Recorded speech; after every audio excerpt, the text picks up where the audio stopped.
yìí pé mú ara rẹ. Ó ṣeé ṣe kó jẹ́ pé ẹni tó wà lẹ́gbẹ̀ẹ́ rẹ ò mọ̀ bó ṣe ń yin Ọlọ́run. Sọ pé èmi yìn ọ́ Ọlọ́run mi. Èmi ń jẹ́wọ́ rẹ pé ìwọ lolúwa. Ó yá.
Ọlọ́run ẹ̀mí mímọ́, a gbé yín ga nítorí pé ẹ̀yin ni Ọlọ́run, ọba lánàá, ọba lónìí, ọba títí ayé àìnípẹ̀kun, ọba tá a pè tó ń jẹ́, ọba tá a pè tó ń dáhùn.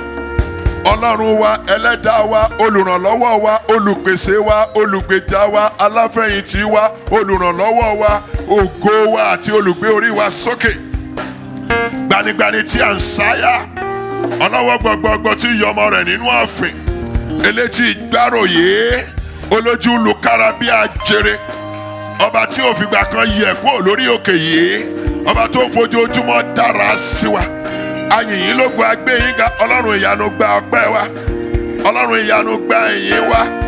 Láàárọ̀ yìí a mú ọpẹ́ wa, a mú ìyìn wá.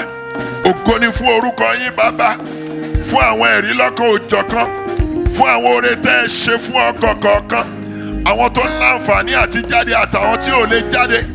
Gbogbo wa la mọ oore tẹ́ ẹ ṣe. Ọlọ́run ìyanu gba ọpẹ́ wa, Ọlọ́run ìyanu gba ìyìn wa.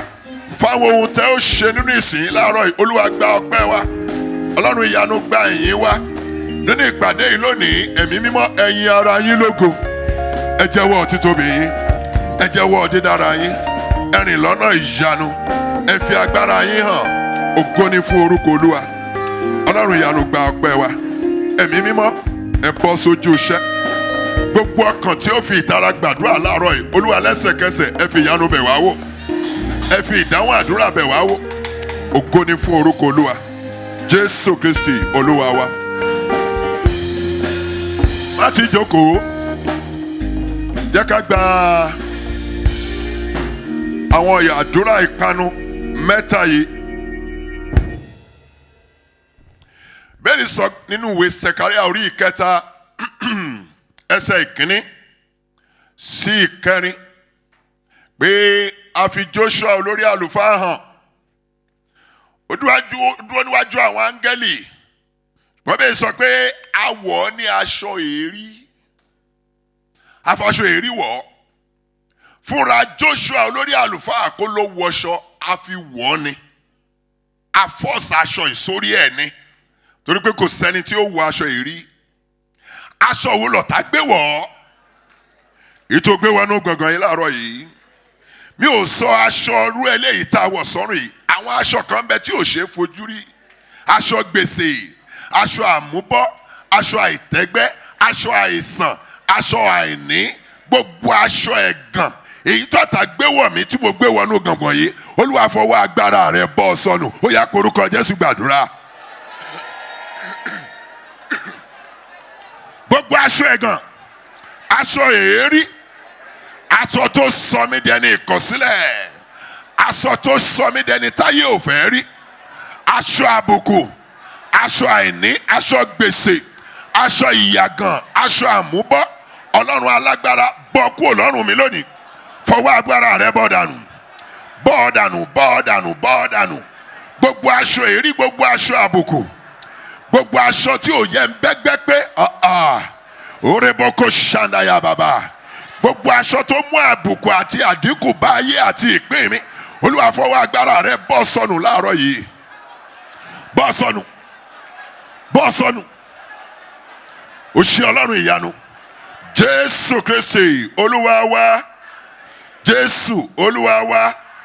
Ó wá sọ fún ní ẹsẹ̀ ìkẹrin lẹ́yìn tó bọ́ aṣọ èrí lára rẹ̀. Ó wí fún pé wò ó, mo mú kí àìṣedéédé rẹ kúrò lọ́dọ̀ rẹ, èmi ó sì wọ̀ ọ́ ní aṣọ àyẹ. Mo mú kí àìṣedéédé rẹ kúrò lọ́dọ̀ rẹ. Kí ló tó fẹ́ kọ́ Ọlọ́run mú kúrò nínú ayé rẹ lónìí? Kí lohun náà? Ibo lo kù sí? Kí ni kùdìẹ̀ ayé rẹ? Olúwa fọwọ́ agbára rẹ mú ọ̀rọ̀ yìí kúrò, mú àmúbọ̀ yìí kúrò, mú àìtẹ́gbẹ́ yìí kúrò, mú àìlówó lọ́wọ́ yìí kúrò nínú ìpàdé yìí láàárọ̀ yìí. Orí àporúkọ Jésù gbàdúrà. Ọlọ́run alágbára, gbogbo àìṣedéédé, gbogbo kùdìẹ̀ ayé mi, gbogbo ibi tí mo kù sí, Olúwa fọwọ́ agbára rẹ mú kúrò, mú kúrò, mú àìsàn kúrò nínú àgọ́ ara mi, mú àmúbọ̀ kúrò, mú àìrọ́mọbí kúrò, mú àìlówó lọ́wọ́ kúrò, mú gbèsè kúrò. Ṣó ń gbàdúrà ṣá? Mú kúrò, mú kúrò, mú kúrò. Fòníkú fọ̀láǹdé, mú kúrò. Yes Lord, mú kúrò. Fọwọ́ agbára rẹ mú kúrò. Yes Lord. Ó ṣe Ọlọ́run ìyanu.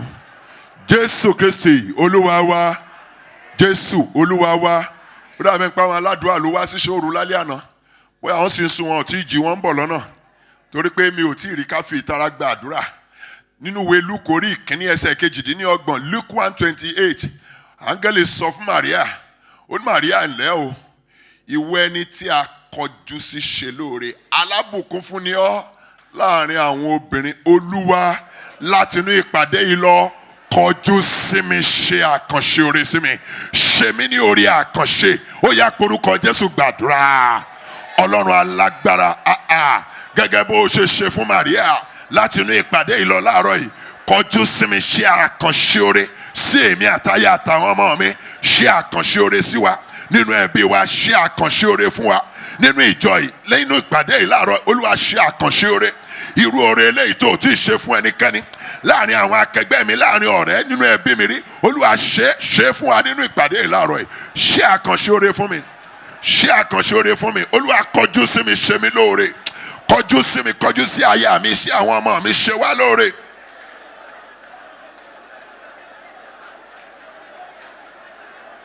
Jésù Kristi Olúwa wa, Jésù Olúwa wa. Wọ́n mú ẹyẹ bọ̀ lápò nítorí pé kíni àwọn àdúrà ìpanu tá ń gbà yìí, wọ́n ó ṣiṣẹ́ àwọn àtẹ̀gùn sí iṣẹ́ ìránṣẹ́ tọ́lọ́run fẹ́ ṣe nínú ìpàdé yìí láàárọ̀ yìí rèé. Ìwé Ẹ́kísódù orí ìkẹta ẹsẹ̀ ìkọkànléníogún, Exodus 3:21. Ọlọ́run sọ fún Mósè ó ní èmi ó sì fi ojú rere fún àwọn èèyàn wọ̀nyí lọ́dọ̀ àwọn ará Íjíbítì yóò sì ṣe nígbà tẹ́yìn ó lọ ẹ̀yin kì yóò lọ lọ́wọ́ òfo. Ọlọ́run ò lè gbèrú ìpàdé ìkalẹ̀ àwa kan ń bẹ a ò lọlé látàná àwa kan wá lálẹ́ àná ojú kan la fi sùn a tún ti jí dẹ́yìn láàárọ̀ yìí kò pé àwọn ọmọ Ísírẹ́lì láti sin òun lọ́wọ́ òfo. Olúwa nítorí ojú rere rẹ má jẹ́ ń lọ lófo láti inú ìpàdé yìí lónìí ó yá korúkọ Jésù bá Ọlọ́run sọ̀rọ̀. Ọlọ́run alágbára fojú rere rẹ bá mi ṣe nínú ìpàdé yìí lónìí nítorí ojú rere rẹ má jẹ́ ń lọ lófo má jẹ́ kémi àtàyè àtàwọn ọmọ mi má jẹ́ à lọ lófo. Olúwa fojú rere rẹ bá wa ṣe mú mi jìfọ́ ojú rere rẹ mú èmi àtàyè àtàwọn ọmọ mi jìfọ́ ojú rere má jẹ́ ń lọ lófo má jẹ́ ń lọ lófo má jẹ́ ń lọ lófo bá àìní mi pàdé bá àìṣedédé mi pàdé bá Olúwa má jẹ́ ń lọ lófo nítorí ojú rere rẹ. Ó ṣé Ọlọ́run ìyanu Jésù Kristi Olúwa wa Jésù Olúwa wa láti inú ìpàdé ìlọ gbogbo aṣọ káṣọ aṣọ èérí aṣọ ẹ̀gbin aṣọ ẹ̀gàn èyí táyé gbowó ẹnikẹ́ni tó gbé wọnú gbọ̀ngàn yìí lónìí lórúkọ Jésù ọwọ́ Ọlọ́run kó máa bọ́ sọnù mo lọ́wọ́ Ọlọ́run kó máa bọ́ sọnù. Olúwa kó fi aṣọ ẹ̀yẹ wọ̀ ọ́ kó mú gbogbo àìṣedédé rẹ gbogbo kùdìẹ̀kùdìẹ̀ rẹ lórúkọ Jésù kó fọwọ́ agbára rẹ̀ mú kúrò. Ọlọ́run tó rán áńgẹ́lì sí wòlíì àti Màríà ó ní ìwọ ẹni tí a kọjú sí ṣolóore láti inú ìpàdé ìlọ Ọlọ́run ọ̀run yóò kọjú sí ọ ṣe ọ́ lóore yóò kọjú sí ọ ṣe ọ́ lóore yóò ṣe àkànṣe oore fún ọ lórúkọ Jésù bẹ́ẹ̀ ni kórè. Bíbélì wí pé wòlíì Màríà wá sọ fún áńgẹ́lì irú kíkí kílẹ̀ lẹ́yìn ọkàn rẹ̀ ò lélẹ̀. Áńgẹ́lì tún sọ fún Màríà ó ní má bẹ̀rù torí ìwọ ti rí ojú rere lọ́dọ̀ Ọlọ́run ẹnìkan ń bẹ lábẹ́ ohùn mi gbogbo ohun tó mú ìbẹ̀rù àti ìpayà bá ọ láti inú ìpàdé ìlọ ojú rere Ọlọ́run kó máa mú kúrò. Ṣàmì dáadáa láti inú ìpàdé ìlọ lónìí ò ní lọ lọ́wọ́ òfo nítorí ojú rere rẹ̀ mo lóò ní lọ lọ́wọ́ òfo. Ó ti rí bẹ́ẹ̀ o ògo ni fún orúkọ Olúwa Jésù Kristi Olúwa wa.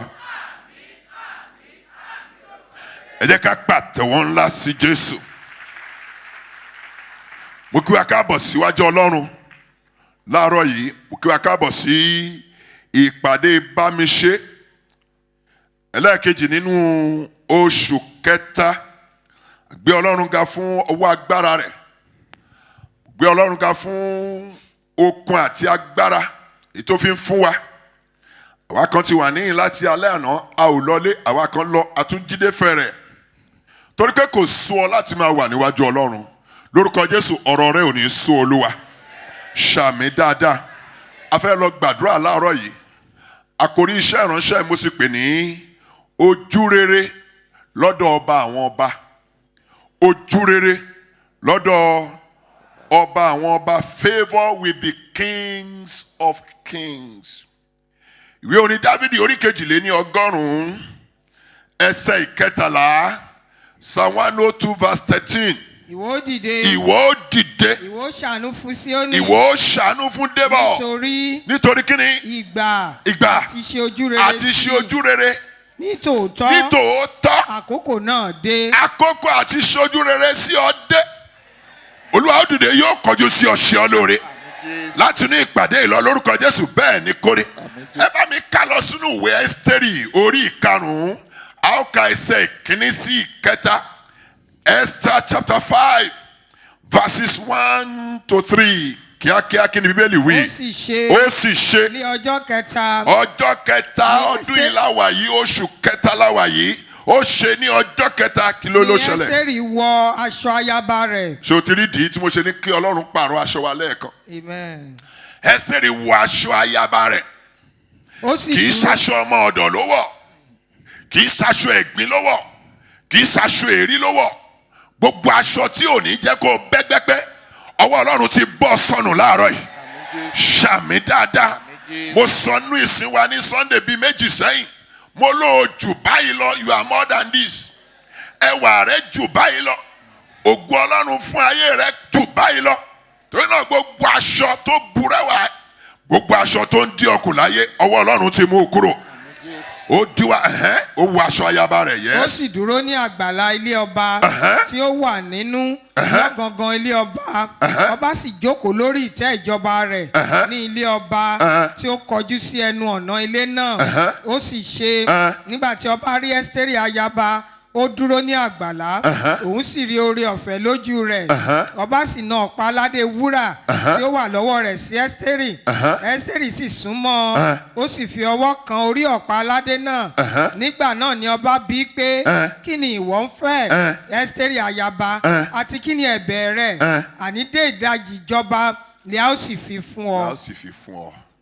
ibi tí Bíbélì pé sọ pé òun sì rí oore ọ̀fẹ́ èdè òyìnbó sọ pé and she find favour orí ojú rere ní ọjọ́ kẹta Ọlọ́run sọ fún mi pé kí n sọ fún àwa kan pé kí oṣù kẹta yìí tó parí tí Ẹ́sítérì bá rí ojú rere lọ́dọ̀ ọba ní ọjọ́ kẹta ọba àwọn ọba ṣetán láti ṣojú rere sí ọ ní pẹlẹgàn tó kù kí oṣù kẹta yìí parí ó rí ojú rere lọ́dọ̀ ọba àwọn ọba ṣàmì dáadáa.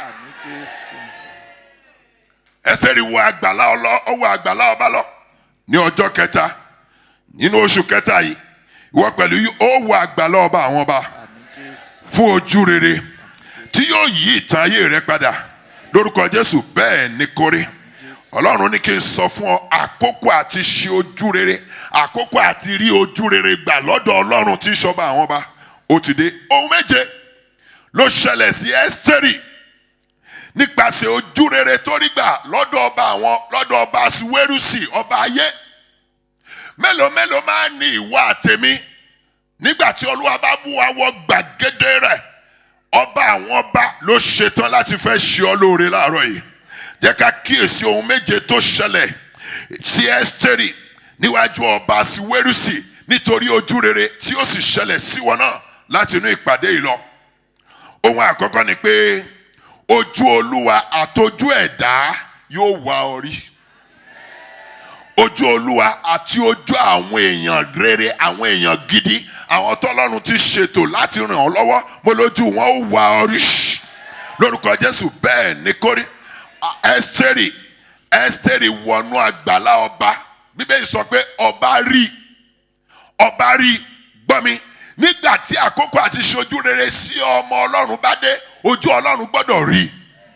Ọ̀pọ̀lọpọ̀ ìgbà àwọn ogunlọ́gọ̀ ló wà wájú Ọlọ́run ṣùgbọ́n lójú àwọn tọ́lọ́run rí lóòótọ́ olójú lè kára bí ajere ni lóòótọ́ kò síbi tójú rẹ̀ ò rí ṣùgbọ́n àwọn tí Ọlọ́run bá fẹ́ ṣe lóore mo sì fẹ́ fi àwọn àpẹẹrẹ hàn ojú Olúwa máa ń wá wọn rí kò ní fi ṣe ibi tó wà kò ní fi ṣe níbikíbi tó wà kò ní fi ṣe báwọn èèyàn ṣe pọ̀ tó láti ní ìpàdé ìlọ ojú Olúwa yóò wá ọ rí ṣàmì dáadáa mo ní kì í ṣe pé ojú Olúwa ó wá ọ rí nìkan Olúwa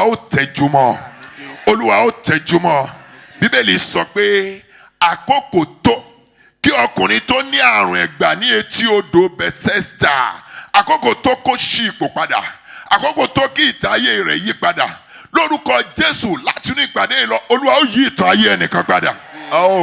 Àdúrà ńlá mo ṣe ṣàmì ńlá Olúwa ó yí ìtàn ayé rẹ̀ padà èyí tó fi ọdún yìí dún tó gẹ́ ó ṣe mọ̀ pé lánàá la béèrè la sọ pé happy new year today is the 22nd day of the month of March oṣù kẹta tún ti parí kọ́tà àkọ́kọ́ tún ti parí ṣùgbọ́n mo sọ ní orúkọ Olúwa láti inú ìpàdé yìí lọ Olúwa ó mú kí ìtàn rẹ yí padà sí rere.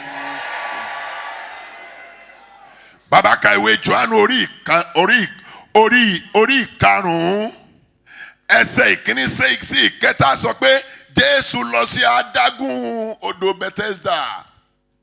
Bíbélì sọ pé ẹsẹ̀ ìkẹta pé ẹ bá mi kà kí ló ṣẹlẹ̀. Nínú wọ̀nyí ni ọ̀pọ̀ àwọn abirùn ló wà ọ̀pọ̀ àwọn abirùn ọ̀pọ̀lọpọ̀ làwọn tó jẹ́ abirùn létí odò Bethesda àwọn afọ́jú arọ àwọn arọ àti àwọn tó ti gbẹ. Àwọn tó ti gbẹ ọ̀pọ̀lọpọ̀ ló wà ń bẹ̀ ọ̀pọ̀lọpọ̀ ṣùgbọ́n nítorí pé àkókò àti ṣe ojú rere sí ọkùnrin alárùn ẹ̀gbà yìí dé ẹsẹ̀ ìkarùn-ún sọ pé Jésù rí i bó ti wà ń bẹ̀ tipẹ́ nínú ọ̀pọ̀lọpọ̀ àwọn tó wà ó sọ fún ọ pé ọ̀pọ̀lọpọ̀ ló lè péjọ ṣùgbọ́n ṣàṣà ni àwọn tí Olúwa ń tẹjú mọ́ hallelujah Jésù rí ó tẹjú mọ́ níbi tó jókòó sí torí pé kíni àkókò àti rí ojú rere lọ́dọ̀ ọba àwọn ọba tó èmi ò mọ ibi tó wà mi ò mọ báwọn èèyàn tẹ́jọ́ ń la ohun kan náà kọjá ṣe pọ̀ tó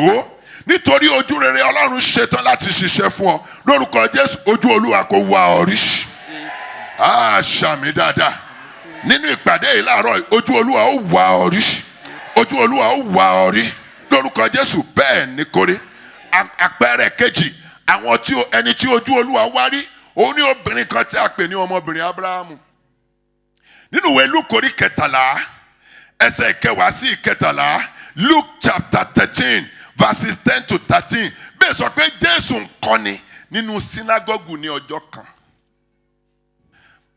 mo mọ̀ pé ọ̀gọ̀ọ̀rọ̀ èèyàn ni ó wà nínú sínágọ́gù pásítọ̀ lè má rí obìnrin yìí for 18 years àwọn alàgbà lè má rí ṣùgbọ́n Olúwa wá rí Bíbélì sọ pé nígbà tí Jésù rí hallelujah Jésù rí ó pè é sí ọ̀dọ̀. mo ń bọ̀ Jésù rí ó rí bí bẹ́ẹ̀ kọ́ bí ò bá rí i lọ́jọ́ náà ìtàn rẹ̀ ò lè yí padà ìbá tó padà sílé bó ṣe wá náà ni ẹnìkan kó o tó kù ní ìlàrọ̀ yìí lórúkọ Jésù ojú Olúwa kó wá ọ rí ṣàmì dáadáa kó o tó kù ní ìlónìí ojú Olúwa ó wá ọ rí ojú rere rẹ̀ ó wá ọ rí yóò sì yí ìtàn ayé rẹ̀ padà sí rere lórúkọ Jésù bẹ́ẹ̀ ni kórí torí pé kó tó sọ pé ò wá mọ́ kó tó sọ pé mo ti lọ lánàá mo ń lọ mo ṣáà ń lọ káàkiri ni irọ́ láti inú ìsìn láàárọ̀ yìí lórúkọ Jésù nítorí pé àkókò àti ṣojú rere sí ọ tó ojú Olúwa kó wá ọ rí ojú Olúwa kó wá ọ rí bó ṣe rí nítorí pé Jésù rí ẹ̀gàn ọdún 18 ìrora ojú 18 àìlè rìn tọ́ ní ọdún 18 àìlè bẹ́gbẹ́ pé ní ọdún 18 mo ṣàkíyèsí pé ó lójú ibi tó lè dé mo ṣàkíyèsí pé ó lójú aṣọ tó lè wọ̀ wọn ò lè pe ìpàdé àwọn tó kàn wá ṣe interview fún àwọn tára àwọn dá kó yọjú síbẹ̀ àwọn restriction kan bẹ nínú ayé rẹ̀ nítorí ohun tó ń là kọjá yes Ọlọ́run sọ fún ẹnìkan láàárọ̀ pé torí ohun tó ń là kọjá gbogbo gbèdéke gbogbo restriction tá gbélé ayé rẹ̀ lórúkọ Jésù ọwọ́ Ọlọ́run já sọnù ọwọ́ Ọlọ́run já sọnù ṣàmì dáadáa ohun kejì ìtò ṣẹlẹ̀ sí Ẹ́sítérì tí ó sì ṣẹlẹ̀ sí ẹnìkan nítorí ojú rere Ọlọ́run tó kó ṣiṣẹ́ fún ọ ó ní pé Olúwa yóò pè ọ sí ọ̀dọ̀ ara rẹ̀ mo ní Olúwa yóò pè ọ sí ọ̀dọ̀ ara rẹ̀ gbọ́ mi Bíbélì sọ ní ẹsẹ̀ kejì ìwé Ẹ́sítérì orí 5 Esther chapter 5 verse 2 kí ló wí ó sì ṣe nígbà tí ọba ti rí Ẹ́sítérì ayaba tó dúró ní àgbàlá ó rí oore ọ̀fẹ́ lójú rẹ̀ ọba sì na ọ̀pá aládé wúrà tí ó wà lọ́wọ́ rẹ̀ sí Ẹ́sítérì Ẹ́sítérì sì súnmọ́ ọba ò sọ̀rọ̀ ṣùgbọ́n ọ̀pá tó nà ó indicate pé máa bọ̀ kì í ṣe kójú ọba rí nìkan ṣe mọ̀ pé ó ṣeé ṣe kéèyàn wó èèyàn kó tún look away ṣé o ti dùn níwájú àwọn èèyàn rí tó a ṣe bí ẹni kó wọn rí ọ pàápàá jùlọ owó ọ́fíìsì ọ̀gá kan gòmọ́jú ó sàn kọ̀wé lọ ni and you are there standing ṣùgbọ́n Ẹ́sítérì ojú ọba rí ọba sì pè sọ́dọ̀ rẹ̀ obìnrin ọmọ Ábúráhámù tá à ń ka ọ̀rọ̀ rẹ̀ lẹ́ẹ̀kan Jésù rí kí ni Bíbélì sọ ó pè sí ọ̀dọ̀ kì í ṣe kójú Olúwa ó rí ọ nínú ìpàdé yìí nìkan lórúkọ Jésù nípasẹ̀ orí ọ̀fẹ́ rẹ̀ Olúwa ó pè ọ sí ọ̀dọ̀ ara rẹ̀ ṣàmì dáadáa ṣàmì bí ẹni tó gbàgbọ́ gbọ́ mi àkókò tó kí Mósè fi aginjù sílẹ̀ ó rí má ká ṣàǹdà yàrá bò ó àwa kan bẹ lábẹ́ ohùn mi nínú aginjù láti ń ṣiṣẹ́ láti ń jayé láti ń ṣayé láti ń ṣe ohun gbogbo tá à ń ṣe títí àkókò yìí. Ọlọ́run ní kí n kéde fún ọ láti ní ìpàdé yìí lọ, Olúwa mú ọ kúrò ní aginjù. Ó blọstara sí ààfin ìṣerere rẹ̀, ṣàmì dáadáa. Mósè ń da ẹran bàbá ìyàwó rẹ̀, ó ń da ẹran Jethro nínú igbó ló wà. Ṣùgbọ́n torí pé àkókò àti ṣe ojú rere sí Mósè tó, nínú ìwé Exodus chapter 3 ẹsẹ̀ ìkíní sí ìkẹrin, ohun tí mú Ọlọ́run kọ́kọ́ fi pe àkíyèsí Mósè ni pé pápá ń jó, ìgbẹ́ ò sì run. Mósè wá ní kóhun yí padà, pé kóhun wo kí ló ń ṣẹlẹ̀ ní. Olúwa wá pè sọ́dọ̀, bọ́ bàtà rẹ̀, torí pé ilẹ̀ tó wà ilẹ̀ mímọ́ ni. Ọlọ́run pè sí ọ̀dọ̀, ó call attention. Láti ìgbà náà, láti ìkóríta náà lọ, ìtàn ayé Mósè yí padà. Láti ìkóríta tí Ọlọ́run ti pè sí ọ̀dọ̀. Gbọ́ mi, èèyàn ló ti ń pè ọ́ látọjọ́ yìí. Ẹlòmíì á pè ọ́ kó o tó débẹ̀ ò ní bá. Ẹlòmíì á pè ọ́ kó o tó débẹ̀ ò lè rí, ó fún ọ lápọ̀nmẹ́. Ṣùgbọ́n Ọlọ́run ń pè ọ́ sọ́dọ̀ ara rẹ̀ láàárọ̀ yìí. Yóò yí ìtàn ayé rẹ̀ padà. Nítorí ojú rere yóò yí ìtàn ayé rẹ̀ padà. Lórúkọ Jésù bẹ́ẹ̀ ni kórí. Gbọ́ mi, kò sí ẹni tí Ọlọ́run pè sí ọ̀dọ̀ ara rẹ̀. Kò sẹ́ni tí ọba àwọn ọba bá pè sí ọ̀dọ̀ ara rẹ̀ tí ìtàn ayé wọn yí padà. Bíbélì sọ pé Bátímíù afọ́jú nínú ìwé Mark orí 10, Mark chapter 10 from verse 46, ó jókòó lẹ́gbẹ̀ẹ́ ọ̀nà, ó ń ṣagbe jẹun. Hallelujah. Ọlọ́run alágbára, mo gbé ọ̀gá. Ẹnìkan ń bẹ lábẹ́ ohùn mi. Torí àìníṣẹ́, àìníwèé ìgbélú, ó di ẹni tó ń ṣagbe jẹun. Ṣùgbọ́n kí ọdún yìí tó dé ìdajì, Olúwa ó yí ìtàn ayé rẹ padà. Yóò yí ìtàn ayé rẹ padà. Ó dẹni tó ń yáyàn lówó, ó dẹni tó ń gbàyàn síṣẹ́. Bó bá jẹ́wọ́ ni mò ń bá wí, ṣàmì bí ẹni tó gbàgbọ́. Bẹ́ẹ̀ sọ pé ó jókòó sẹ́gbẹ̀ẹ́ ọ̀nà, ó ń ṣagbe jẹun. Ìfọ́jú ló sọ ọ́ dẹni tó ń ṣagbe jẹun. Kí ló sọ̀wọ́ náà dálágbe? By style, by method. Àìníṣẹ́ lọ́wọ́, àìníwèé ìgbélú. Ṣùgbọ́n nǹkan tó sọ ọ́ di alágbe lọ́sàn-án gangan. Lónìí nínú ìpàdé, Olúwa ó dá sí ọ̀rọ̀ rẹ̀. Ó ń ṣagbe jẹun. Bíbélì sọ pé bó ṣe gbọ́ pé Jésù ló ń lọ, ó ń pariwo, Jésù ọmọ Dáfídì ṣàánú fún mi. Àwọn èèyàn ní ó panu mọ́. Irú rẹ̀ la wá ń sọ lágbo. Panu mọ́. Ṣùgbọ́n mo fẹ́ ohun tí wọ́n sọ ní ẹsẹ̀ 49. Jésù sì dẹ́sẹ̀ dúró. Jésù dẹ́sẹ̀ dúró. Ó sì pàṣẹ pé kí a pè é wá. Ó tó gẹ́. Ní ìkáríkórìtọ̀ tó wà, di ojú rẹ̀ gbàdúrà. Jẹ́ ká gbàdúrà tí Bátímíù gbà. Olúwa, ṣàánú fún mi. Láti ìṣẹ́jú yìí lọ, ṣàánú fún mi. Orúkọ Jésù bá Ọlọ́run sọ̀rọ̀. Ṣàánú fún mi. Aláàánú ni ọ́. Jẹ́ káàánú mi ṣe ọ́. Ṣàánú fún mi, ṣàánú fún aya mi, ṣàánú fáwọn ọmọ mi. Ṣàánú fún mi láti ìṣẹ́jú yìí lọ. Olúwa, ṣàánú fún mi. Bó bá lè ṣàánú fún Bátímíù, ṣàánú fún mi. Jésù Kristi Olúwa wa, bó ti wí ó ti rí bẹ́ẹ̀. Láàárọ̀ yìí láti ní ìsìn lọ, àánú ń ṣiṣẹ́ fún ọ lọ́wọ́lọ́wọ́. Àánú Ọlọ́run ń ṣiṣẹ́ fún ọ. Mo sọ fún wa ní ọ̀pọ̀lọpọ̀ ìgbà, kò sí ilẹ̀kùn tí kọ́kọ́rọ́ àánú ò lè ṣí. Bátímíù ò tí ì pàdé Jésù rí, ṣùgbọ́n ó rí àánú gbà. Bíbélì wí pé bó ṣe ń pariwo tó ní kó panu mọ́, àṣé Jésù gbọ́. Kí ni Jésù wí? Jésù tẹsẹ̀ dúró, ó yá. Sì dẹ́sẹ̀ dúró. Ó sì pàṣẹ pé kí a pè é wá. A pè é wá. Àwọn tí wọ́n ní ó panu mọ́, they became messengers. Wọ́n sì wí fún afọ́jú náà pé, àwọn náà ló wí fún Bátímíù pé tújú ká, dìde, ó ń pè ọ́. Báwọn rán ṣe sọ fún pé kó tújú ká, kí nìdí? Wọ́n ti mọ̀ pé ọba àwọn ọba ò lè pè èèyàn sọ́dọ̀ kí ìtàn ayé ẹ̀ má yí padà. Àwọn gan ti mọ̀ pé ńgbà tó ọba àwọn ọba ti lè pè pé ẹ jẹ́ á pè wá, ìtàn rẹ̀ gbọ́dọ̀ yí padà. Wọ́n ti sọ fún pé tújú ká, is short of telling him pé kú oríire, ó ń pè ọ́. ẹnìkan náà lábẹ́ ohùn mi láàárọ̀ yìí mo kí ọ kú oríire torí ọba àwọn ọba yóò gbọ́ ẹ̀bẹ̀ rẹ yóò gbọ́ àdúrà rẹ yóò pè ọ́ sí ọ̀dọ̀ ara rẹ lórúkọ Jésù bẹ́ẹ̀ ni kò rí.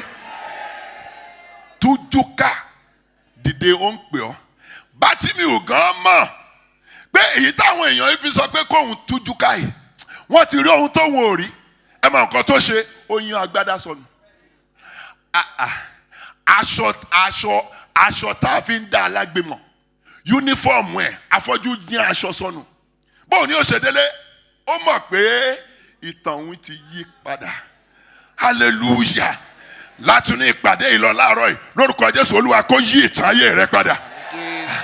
Ohun kan ló wá yà mí lẹ́nu. Ohun tó yà mí lẹ́nu ni pé lẹ́yìn tí ó dé ọ̀dọ̀ Jésù ń béèrè pé kí ni kémi kó ṣe fún ọ. Ó ní kí èmi kí ó lè ríran. Bẹ́ẹ̀ sọ pé ó gba ìríran rẹ̀ ó sì ń tẹ̀lé Jésù lójú ọ̀nà. Ó túmọ̀ sí pé wọ́n fún un láṣọ míì. Aṣọ tó ti bọ́ sọnù.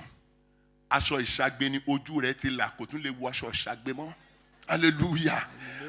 Ìdí ni tí mo ṣe gbàgbọ́ pé kó tó kò ní ìlàrọ̀ yìí Olúwa ti pààrọ̀ aṣọ rẹ̀. Olúwa ti pààrọ̀ aṣọ rẹ̀. Ó ti faṣọ ẹ̀yẹ wọ̀ ọ́. Ó ti faṣọ ògo wọ̀ ọ́. Ṣàmì dáadáa. Kí ló ń kẹta tó ṣẹlẹ̀ sí Ẹ́sítérì tó gbọ́dọ̀ ṣẹlẹ̀ sí wọn náà torí pé ó ti fẹ́ àkókò tó kó gba ojú rere lọ́dọ̀ ọba àwọn ọba. Ó ní pé Ọlọ́run yóò dìde sí ọ̀rọ̀ rẹ̀. Àṣàmì dáadáa. Ọlọ́run yóò ṣe kíni? Yóò dìde sí ọ̀rọ̀ rẹ̀. My wife was in the spirit. Wọ́n sọ àsọtẹ́lẹ̀ lẹ́ẹ̀kan pé Olúwa ó dìde sí ọ̀rọ̀ ẹnìkan. Mo ní wow, this is a confirmation. Olúwa ó dìde sí ọ̀rọ̀ rẹ̀. Ṣàmì dáadáa. Ṣàmì bí ẹni tó gbàgbọ́. Olúwa ò ní fi iṣẹ́ ìránṣẹ́ àwọn áńgẹ́lì lẹ́ẹ̀kan yìí. Lọ́tẹ̀ yìí kì í ṣe àwọn áńgẹ́lì ni ó fọ̀rọ̀ rẹ̀ lé lọ́wọ́. Yóò dìde fúnra rẹ̀ sí ọ̀rọ̀ rẹ̀.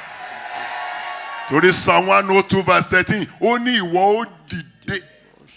Ìwọ ó ṣàánú fún Síónì torí ìgbà tí ṣojú rere sí kíyèsí àkókò náà dé.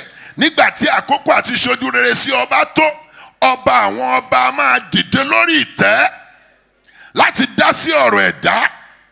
Hallelujah.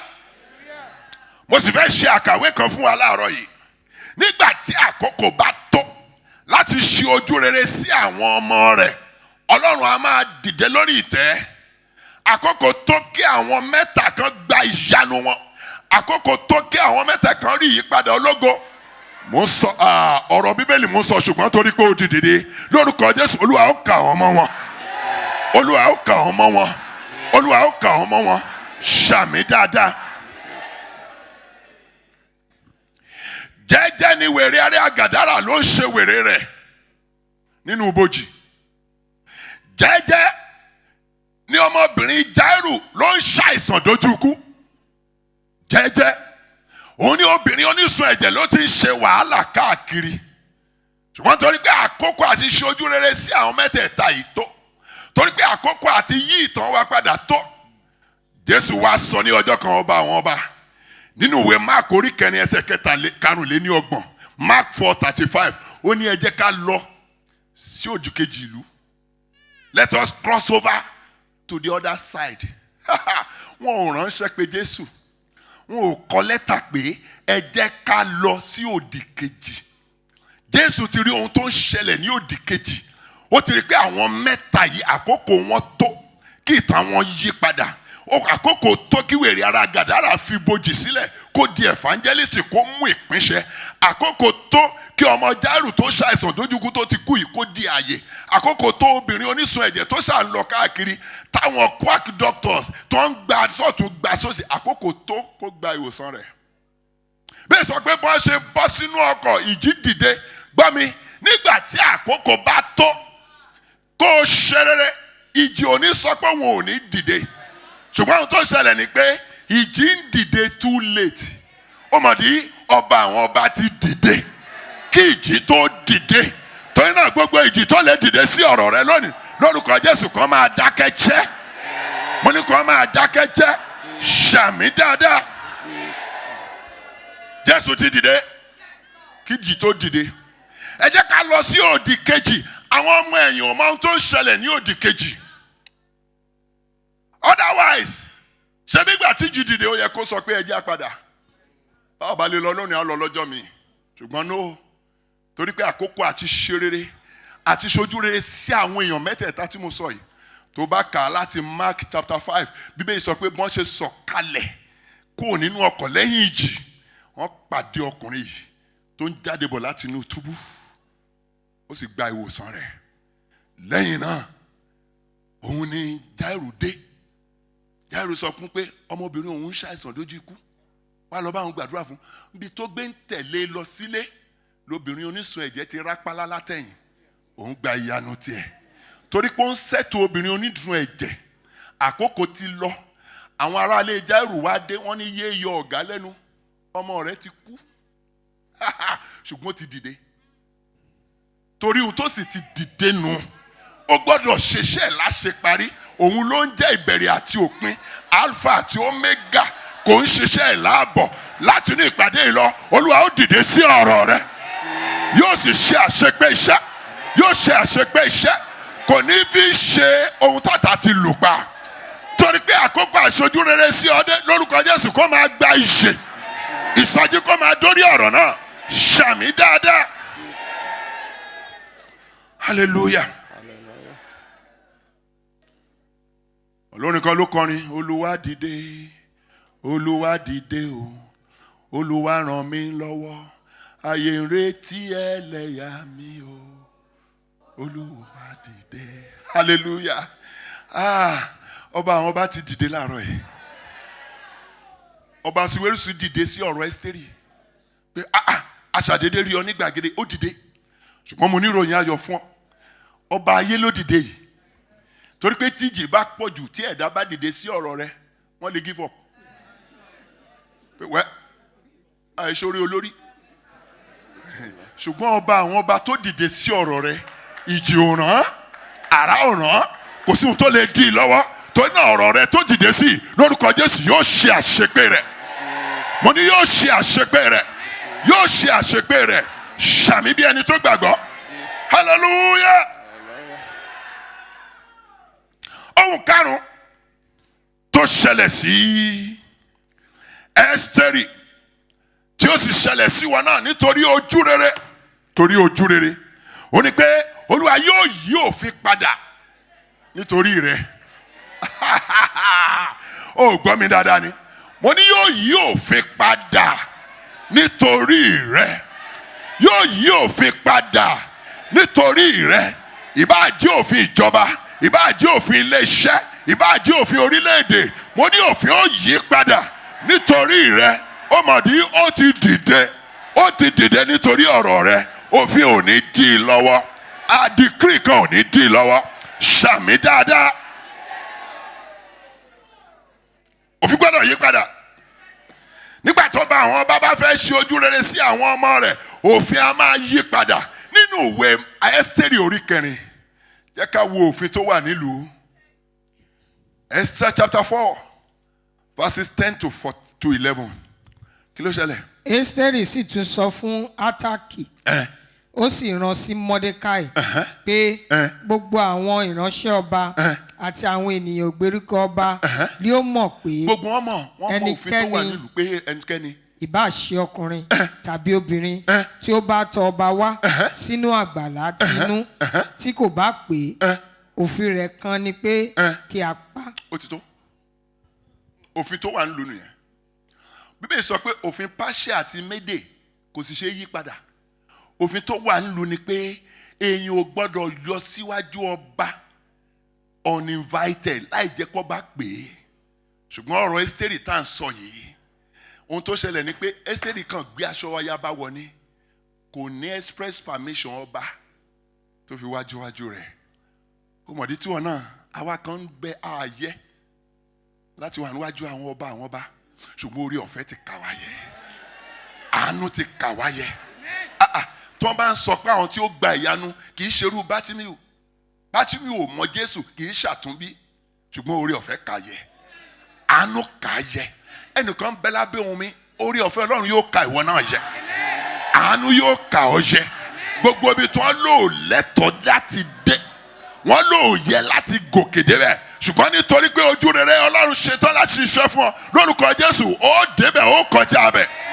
Ṣàmì dáadáa. Bí tí mo wá ń bọ̀ rèé, òfin tó wà nílùú ni pé ẹnikẹ́ni ò gbọ́dọ̀ yọjú síwájú ọba láì jẹ́ pé ọba pé ohun tí ó ṣẹlẹ̀ ni pé wọ́n ó pàrọ̀ ẹni bẹ́ẹ̀ ni. Ikú ló yẹ kí Ẹ́sítérì kú, ṣùgbọ́n ojú rere ṣiṣẹ́. Abájọ ọ̀rọ̀ Ọlọ́run wípé ìwé orin Dáfídì orí 30 ẹsẹ̀ 5 abala ha. Psalm 30 verse 5a. Kí ni Bíbélì wí? Ó ní ní ìṣẹ́jú kan ní ìbínú rẹ̀ pẹ́. Hallelujah. Ó ní torí pé nínú ojú rere rẹ̀ ní ìyè gbé wà. In his favour there is life. Níbikíbi tí ojú rere Ọlọ́run bá ń ṣiṣẹ́, òfin tó yẹ kó pa ni a máa dáni sí. Ibi tó yẹ kíkú ti wá, ìyè a máa borí ibẹ̀. Ẹnìkan tá a ti conclude pé ohun tó ń là kọjá pé ikú ni ó já sí, Ọlọ́run ní kí n sọ fún ọ ní àárọ̀ yìí lórúkọ Jésù, nípasẹ̀ ojú rere ikú náà yẹ̀ lórí rẹ. Ó ayé ikú náà kúrò lórí rẹ, ayé ikú náà kúrò lórí rẹ lórúkọ Jésù. Ó yá gba ìyè lórúkọ Jésù, gba ìyè. Níbi tí ojú rere Ọlọ́run bá gbé ń ṣiṣẹ́, òfin kófin ò lè di Ọlọ́run lọ́wọ́. Kólósì orí 2 ẹsẹ̀ 14, Colossians 2:14, ó ní àti fa ìwé májẹ̀mú nìyà èyí tí a kọ tó lòdì sí wa, Kristi ti kàn mọ́gi lójú kan náà gbogbo àkọsílẹ̀ tó lòdì. Gbogbo ẹnikẹ́ni tó ní pé ikú lọ̀rọ̀ rẹ̀ gbọ́dọ̀ jásí tàbí ìparun ni lórúkọ Jésù, ó yá àkọsílẹ̀ bẹ́ẹ̀ á yí padà. Ojú rere Ọlọ́run kó máa yí padà. Ojú rere Ọlọ́run kó máa yí padà. Ṣàmì dáadáa. So fún Ẹ́sítérì, ojú rere Ọlọ́run yí òfin padà. Ohun tó ṣẹlẹ̀ ni pé báwo lòfin ṣe yí padà? Esther 5:2 bẹ́ẹ̀ sọ pé bí ọba ṣe rí, ó na ọ̀pá wúrà aládé sí. Ọ̀pá tó nà sí ìtumọ̀ rẹ̀ ni pé dípò kó kú, gba ìyè. Torí pé o ti rí ojú rere àtòrí ọ̀fẹ́ lọ́dọ̀ mi, gba ìyè. Mo wo fídíò Esther, bí Esther ṣe wọ gbọ̀ngàn tí ọba rí, gbogbo àwọn ẹmẹ̀wà ọba, àwọn agbófinró, gbogbo wọn dìde, wọ́n fẹ́ grab Esther, ṣùgbọ́n ọba ti na ọ̀pá aládé wúrà kí ọwọ́ ikú tó tẹ̀ ọ́. Lórúkọ Jésù, agbára àgbélébùú Ọlọ́run kó máa gbà. Ó agbára àgbélébùú Ọlọ́run kó máa gbà. Ojú rere Ọlọ́run kó máa gbà. Ṣàmì dáadáa. Wá gbọ́ mi, wá gbọ́ mi. Ọ̀pá aládé wúrà ń túmọ̀ sí ọ̀pá agbára, ó ń túmọ̀ sí ọ̀pá àṣẹ. Wá gbọ́ mi, gbogbo àwọn tó ń retí ikú rẹ, gbogbo àwọn tó ń retí ikú iṣẹ́ rẹ, ikú ọmọ, ikú aya, ikú ìgbéyàwó, lórúkọ Jésù, kí ọdún yìí tó parí, Olúwa ó fọ̀rọ̀ rẹ yà wọ́n lẹ́nu. Olúwa ó fọ̀rọ̀ rẹ yà wọ́n lẹ́nu. Olúwa ó fọ̀rọ̀ rẹ yà wọ́n lẹ́nu. Gbogbo ẹni tó bá ṣe kòńgẹ́ ọ̀pá aládé wúrà ọba àwọn ọba, dípò kan kú, wọ́n máa ń gba ìyè ni. Wọ́n bá tiẹ̀ ti dòkú, wọ́n gbọ́dọ̀ sọjí. Jésù débi òkú ọmọ Jáírù. Ó tiẹ̀ kọ́kọ́ sọ fún Jáírù, ó ní má fòyà, ọmọ rẹ̀ sùn ní kò kú. Bẹ́ẹ̀ sọ pé wọ́n bẹ̀rẹ̀ sí ní fi rẹ́rìn ẹlẹ́yà. Wọ́n rẹ́rìn pé ara ilé ẹ̀ òwò tó ti kú látọjọ́ ẹ̀. Ṣé wọn ò sọ fún pé dókítà ti certify rẹ̀ pé ó ti kú ni? Ǹjẹ́ òun ló ti ṣí ṣọ́ọ̀bù kẹ́yìn? Ó ti kú. Ṣùgbọ́n ọ̀pá aládé wúrà ọba àwọn ọba dé. Gbólóhùn kan náà ní ikú Jáírù, ọmọ Jáírù ló jẹ ọba àwọn ọba. Hallelujah. Ó pè ẹni tó kú náà sì jí. Ọ̀rọ̀ àṣẹ ń jáde lọ sí gbogbo ibojì, gbogbo ibi tá a ti bo eré ayé rẹ mọ́, gbogbo ọ̀rọ̀ tá a rò pé ó ti dòkú, gbogbo ìpín tá a rò pé kò lè gbórí mọ́, lórúkọ Jésù àṣẹ àjíǹde kó máa wọ bẹ̀ báyìí. Lórúkọ Jésù kó máa sọjí. Lórúkọ Jésù kó máa sọjí. Ṣàmì dáadáa. Ṣàmì bí ẹni tó gbàgbọ́. Hallelujah. Nítorí pé ọba ti pinnu láti dìde sí ọ̀rọ̀ Ẹ́sítérì, kò sófin yòówù tó lè pa Ẹ́sítérì. Ọlọ́run bá dìde sí ọ̀rọ̀ ẹ̀dá, ajókòólé òfin, atẹ òfin mọ́lẹ̀. Hallelujah. Ó lè má parẹ́, but ó lè suspend ẹ̀ láàrin 10 minutes tí wọ́n fi treat kéèsì tiẹ̀. is suspended. Wọ́n á hang ẹ̀. Nígbà wọ́n bá treat case ẹ̀ tán, tí wọ́n bá sign rẹ̀, tí wọ́n seal ẹ̀, tí wọ́n deliver ẹ̀, wọ́n lè wá kọ sí pé òfin àtẹ̀lé òfin o. This is not the procedure. Outside of the normal immigration rule. Òun la ṣe consider case yìí. Àsìkò kí lọ́yà kó má make a reference sí. Àmọ̀dí tá a ṣe é fún ọ, ṣùgbọ́n a ṣe é fún ìwọ. Láti òní lọ, gbogbo òfin tó ń tako ìṣerere rẹ, lórúkọ Jésù kó máa favour rẹ. Ojú rere Ọlọ́run kó mú kó favour rẹ. Ṣàmì dáadáa. Hallelujah. Ohun karùn-ún tó ṣẹlẹ̀ sí Ẹ́sítérì, tí mo sì mọ̀ pé yóò ṣẹlẹ̀ sí wọn náà nítorí ojú rere tó jìfà látọ̀dọ̀ ọba àwọn ọba ni pé Ọlọ́run yóò yọ̀ǹda láti ràn ọ́ lọ́wọ́. Ṣé o gbọ́ mi dáadáa? Mo ní Ọlọ́run yóò yọ̀ǹda láti ràn ọ́ lọ́wọ́. Ṣàmì dáadáa. Ọba Aṣiwérìsì fúnra rẹ̀ ní ẹsẹ̀ ìkẹta ìwé Ẹ́sítérì orí karùn-ún ló sọ fún Ẹ́sítérì, ẹ má bínú, ló sọ fún Ẹ́sítérì pé béèrè ohun tó bá fẹ́, ohun yòówù mo ṣetán láti ṣe. Ìfù títí dé ìdajì ìjọba mi, ohun tó bá ń sọ fún Ẹ́sítà ni pé má wọrí, mo ṣetán láti ràn ọ́ lọ́wọ́, even up to the half of my kingdom. Mo ṣetán láti ràn ọ́ lọ́wọ́, mo ṣetán láti ràn ọ́ lọ́wọ́. Lọ́jọ́ tó bá àwọn ọba bá sì fẹ́ ṣe ojú rere sí ọ, fúnra rẹ̀ ni yóò yọ̀ǹda láti ràn ọ́ lọ́wọ́ láì béèrè. Hallelujah. Láì béèrè. Àwọn kan bẹ tó ń jìfọ̀ ojú rere yìí lọ́dọ̀ Ọlọ́run. Ìdí nìyí tó ọ̀ṣẹ́ lágùn bá àwọn ẹlòmíì. Ìdí nìyí táwọn tí ò bá mọ ìtàn wọn, tí wọn ò mọ bọ́lọ́run ṣe ń bá wọn rìn, wọ́n á máa ṣẹnu wọn yánkanyànkan. Irọ́ ni ó ń tẹ, nídìí ni ó dọ́gbọ́n sí ni. Ohun gan tẹ́ ẹ bá béèrè pé báwo ló ṣe rí, kò ní ánsà fún. Nǹkan tó kàn lè sọ ni pé ẹ̀yin lẹ ṣe yìí, ẹ̀yin lẹ ṣe yìí o, ayérayé Ọlọ́run ìyanu, ẹ̀yin lẹ ṣe yìí o. Lẹ́yìn tó bá kọrin tán ní gbangba, àwọn ọ̀rẹ́ ò tún pè ọ́ sí kọ̀kọ̀, ọ̀rẹ́ wá, mo mọ̀, a mọ̀ pé o ti jẹ́rìí ní Freedom Arena pé Ọlọ́run ló ṣe yìí, bá ọ̀nà wo ló gbé gbà? Ẹ̀yin lẹ ṣe yìí, ẹ̀yin lẹ ṣe yìí o,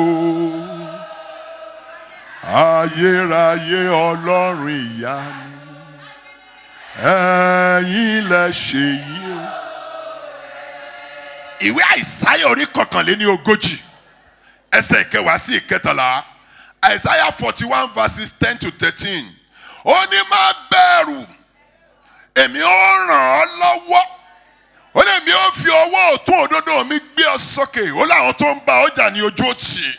Ó ní wọ́n dàbí ẹni tí kò sí. Ìwọ wá wọn, ìwọ kò ní rí wọn mọ́. Láti òní lọ, Olúwa kó dìde fúnra rẹ̀. Lórúkọ Jésù kó ràn ọ́ lọ́wọ́. Olúwa kó dìde kó ràn ọ́ lọ́wọ́. Ṣàmì dáadáa. Jẹ́jẹ́ ọba àwọn ọba ló lọ bá ọkùnrin alárùn ẹ̀gbà níbi tó gbé dùbúlẹ̀ sí. Ṣé ọkùnrin yìí ń retí rírú omi? Bóyá áńgẹ́lì ti rú omi tọdún náà kọjá, ó tún retí ti next year. Ibi tó gbé dùbúlẹ̀, ó ṣàrí pọ́kùnrin kan dúró síwájú òun. Fúnra rẹ̀ ni Jésù yọ̀ǹda láti ran ọkùnrin yìí lọ́wọ́. Jésù wá dúró síwájú rẹ̀.